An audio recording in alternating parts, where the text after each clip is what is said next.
Bab 4332. Kamu sudah masuk ke jalan iblis.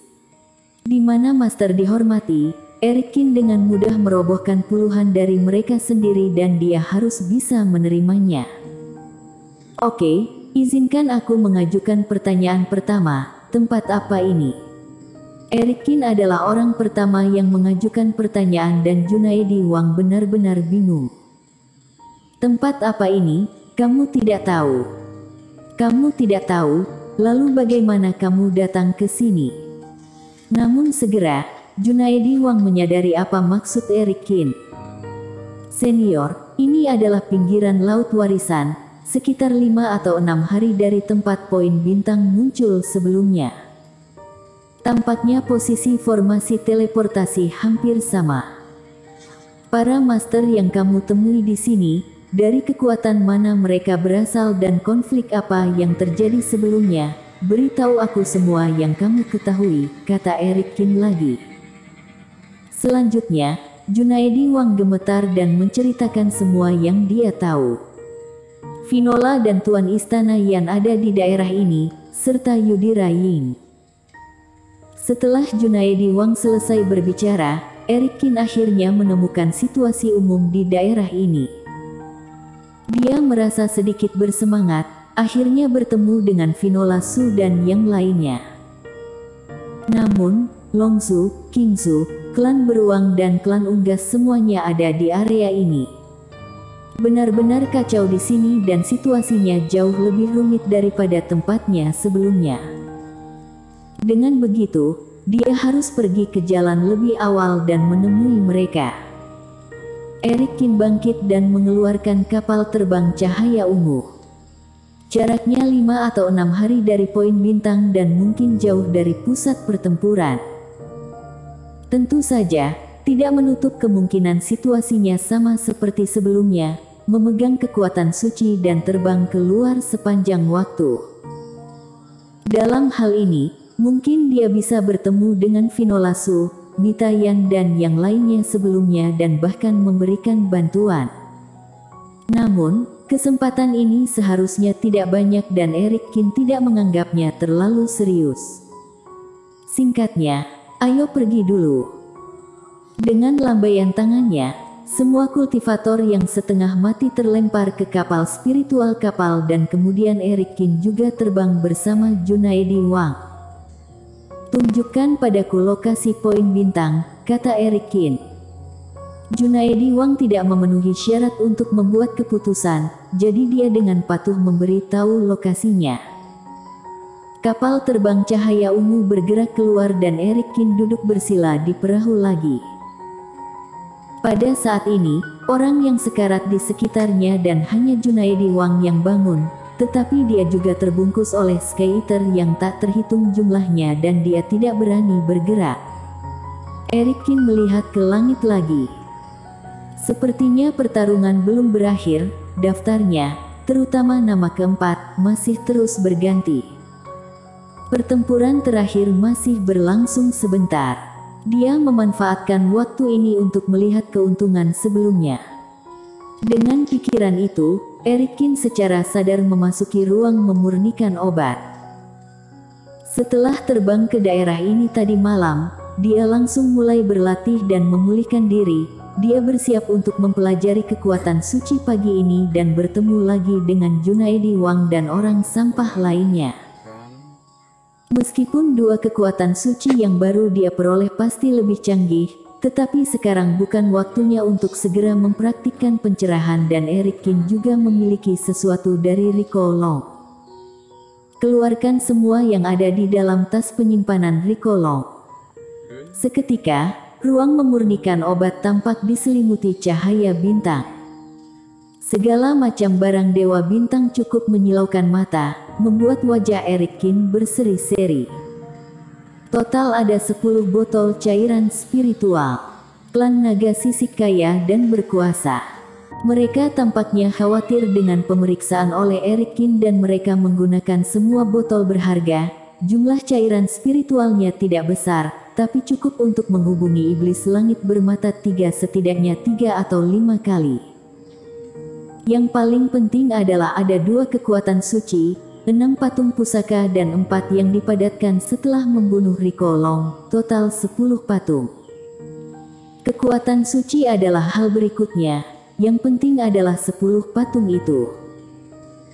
Jika dia berkultivasi 2 kekuatan suci yang baru saja diperoleh, bukankah dia bisa langsung berkultivasi ke tingkat yang sangat tinggi? Mata Erikin sedikit berbinar. Meskipun dia terpaksa berteleportasi ke area ini, itu pasti sepadan dengan keuntungan yang cukup besar. Belum lagi, di sini dia bisa bertemu dengan Finola dan yang lainnya. Mengesampingkan kegembiraannya, Erikin pertama-tama mempelajari 2 gulungan kekuatan suci. Nama kekuatan suci adalah teknik pedang raksasa dan ruang naga. Kedua jenis kekuatan suci ini Rikolong telah digunakan dalam pertempuran dan Erikin juga telah melihat efeknya setelah menggunakannya. Teknik pedang raksasa adalah teknik Rikolong yang memadatkan cahaya pedang besar dan menebas dari langit. Dia mengujinya dengan patung pusaka dan diantaranya, teknik pedang raksasa peringkat 35, hanya 1 tempat lebih baik dari teknik pengumpul batu. Ini tidak melebihi ekspektasinya. Dan kekuatan teknik ini memang tidak terlalu tinggi. Saat melawan Rikolong sebelumnya, Erikin menggunakan teknik pengumpul batu tingkat 5 untuk memblokirnya secara langsung. Teknik pedang raksasa ini digunakan sebagai serangan murni, tak satu pun dari tekniknya dapat menyebabkan ancaman, jadi itu benar-benar tidak berguna. Dengan peringkat ini saja, Erikin kehilangan pemikirannya untuk berkultivasi. Benda ini nantinya bisa dijual di pameran transaksi, kemudian ditukarkan dengan beberapa patung dan barang lainnya. Meskipun nilai teknik pedang raksasa tidak tinggi, ruang naga yang lainnya sedikit menggerakkan Erikin. Ruang naga menempati urutan ke-18 di antara 36 kekuatan suci. Posisi yang sangat tengah, sepertinya tidak dianggap sebagai teknik teratas. Namun, teknik ini sangat cocok dengan Erikin dan bahkan dapat menggunakan kekuatan yang lebih tinggi di tangannya sendiri. Ruang naga bukanlah teknik tak terkalahkan yang disebutkan oleh Rikolong, tetapi dalam alam ini, hanya mereka yang memiliki sumber energi asal naga yang dapat memiliki kekuatan tempur. Ini kekuatan aturan yang agak misterius. Begitu dia masuk ke ruang, itu adalah orang yang basis kultivasinya cukup kuat, tetapi tidak ada hubungannya dengan darah naga, sumber energi atau bahkan teknik dan barang dewa, maka sangat mungkin untuk mengalahkan yang kuat dengan yang lemah atau bahkan menghancurkan mereka. Tapi teknik ini membutuhkan banyak darah. Erikin mengerutkan kening lagi. Dia tidak tahu berapa kali Rikolong meningkatkan ilmu sihir ini, tapi pasti ada 3 kali. Dan dalam hal ini, pelaku teknik harus membubarkan 1/3 dari darah di dalam tubuh dan bahkan membiarkan darah membungkus lawan. Kondisi untuk menggunakannya masih agak sulit. Teknik ini sangat berharga dan tidak dapat diperdagangkan, tetapi tidak perlu menghabiskan banyak tenaga untuk kultivasi untuk saat ini. Setelah itu, Erikin berlatih ruang naga tanpa menggunakan patung pusaka. Setelah menerima warisan ingatan Dewa Bintang, Erikin menemukan tanpa daya bahwa, seperti yang diharapkan, teknik ini awalnya membutuhkan 90% darah seorang kultivator untuk melakukannya. Dan semakin banyak darah, semakin stabil ruang tersebut. 90% darah. Ide Dewa Bintang ini benar-benar tidak terkekang. Secara umum, jika seorang kultivator kehilangan begitu banyak darah, dia mungkin mati sebelum dia bisa memadatkan ruangan itu.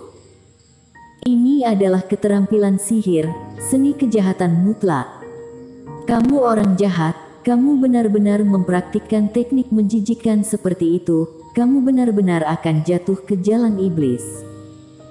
Di lengan, roh pedang penyangkal iblis yang disegel tiba-tiba mulai mengoceh keras.